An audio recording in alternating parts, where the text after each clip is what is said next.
Ladies and gentlemen, welcome back to UG Capital Venture. I'm CJ. We're seeing negative price action all over the place. We're seeing it in stocks, we're seeing it in crypto, and there are some interesting opportunities that are opening up. Okay, I want to go through some of the things that I'm seeing in the markets. I have a pretty good bag on the side ready to deploy. So I want to go through my mindset, show you some of the data that I'm seeing, and kind of give you a peek into the mindset that I have, okay, and what data I'm using to kind of come to combat that or support that conviction, okay? So the first thing I actually want to point out is the mindset that we actually have when we're investing in some of these assets. The mindset, okay?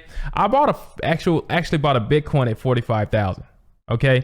I bought a Bitcoin at 45,000, and now Bitcoin is 20,000. But what I have to ask myself is, why did I buy Bitcoin at 45,000? And that's because I thought Bitcoin had a very high chance of being worth more than 45. Now the next question in the future, right? So now the next question is, now Bitcoin is 22,000. Should I buy Bitcoin? If I just thought that Bitcoin was a great idea, it was a great idea to buy Bitcoin at 45,000 less than 6 months ago, and now it's half price. Is it a good chance? Should I buy Bitcoin? If the answer is no, I must question why am I here, right? I really have to question my behaviors and understand what is the driving force behind my behavior patterns, right? You really have to think about that. This is so obvious, but if you purchased at the top at any point, right? And I have made purchases at the top. I made purchases at relative lows, but I've had some purchases at the top also.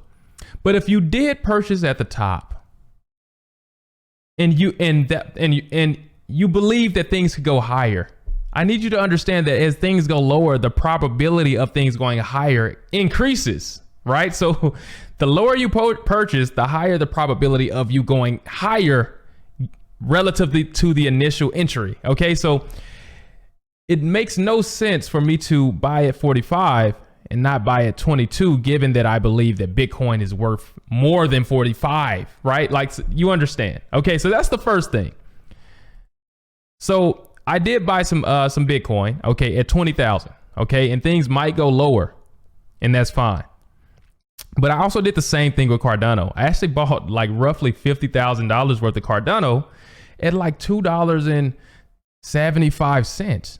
Okay, you can actually go watch the previous video on that. I've also bought Cardano at $1 and everywhere in between. Okay, but why did I do that? Well, I believe that Cardano was worth more than that in the future.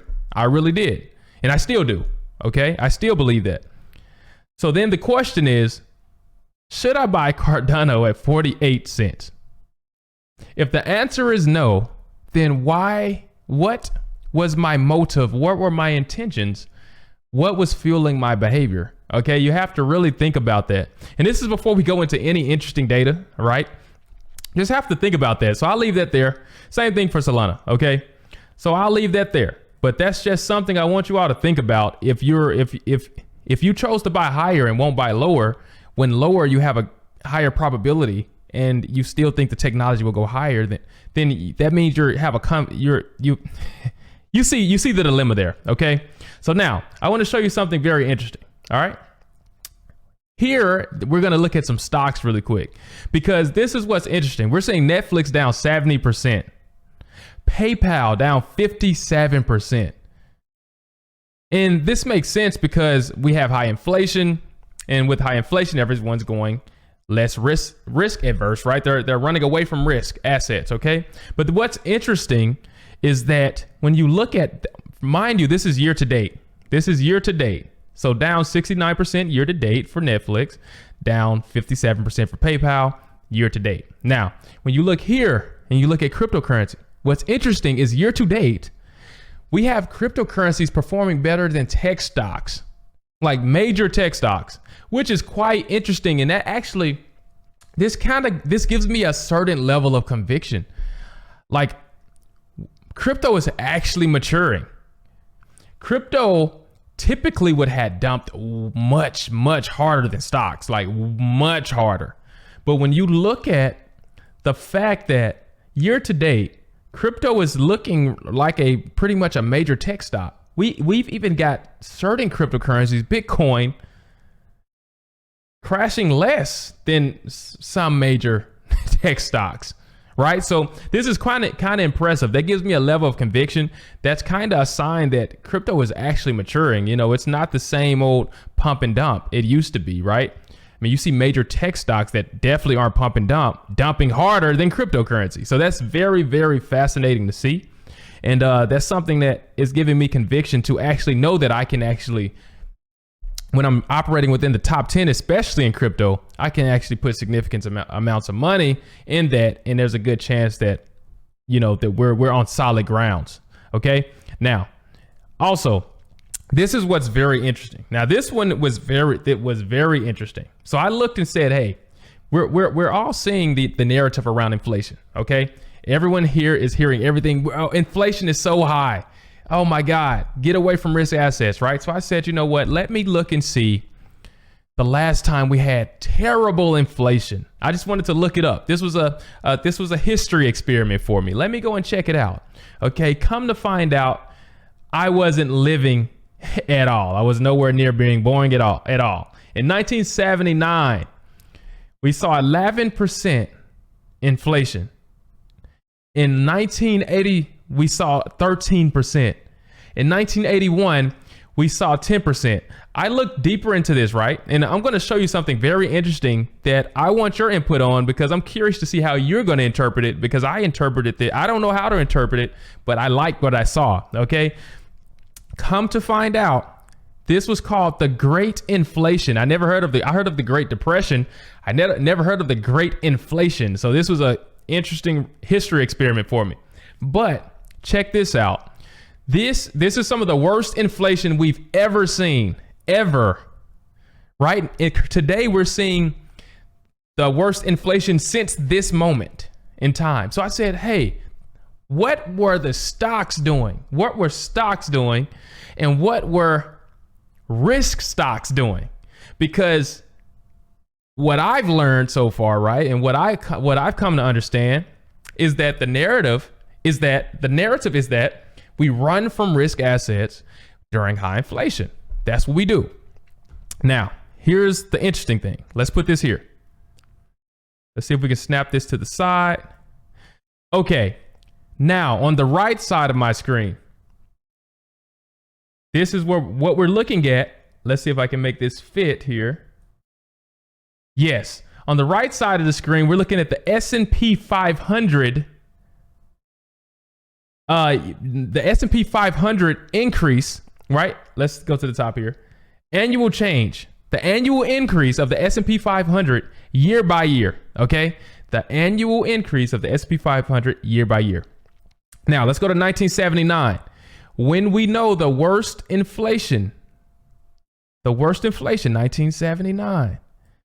1980, the S&P 500, 79, 12% up. One of the best years ever, 1980, with the worst inflation ever. So that's not what I would have expected to see. What I expected to see was, hey, 1979, terrible inflation. That's going to probably ripple effect. What happened was 1979, perfect. One of the best years ever with the worst inflation. And then S&P 500, 1980, even better the next year. Then we got a 10% drop after a 25% increase, right? Which is still net 15. And then the next year, we still 15, 17. We just had an incredible year in 1985. I mean, a perfect decade of increase. Like one of the best decades ever happened right after which one of the best decades ever was almost triggered by the inflation, it seems like. Okay. Now, I didn't live through this.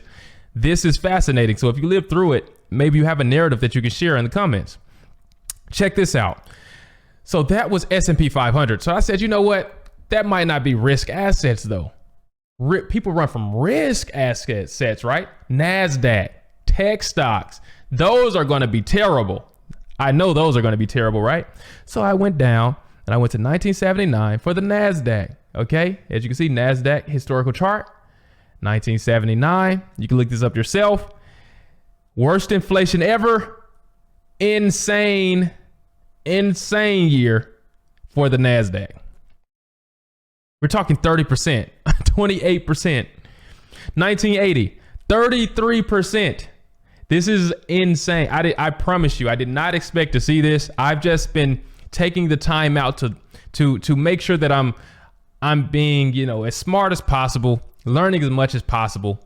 You know, I wasn't gonna look this up because I knew what I was gonna see. I thought I knew what I was gonna see. High inflation. I'm gonna see that the price is dumped, of course, but it's the opposite.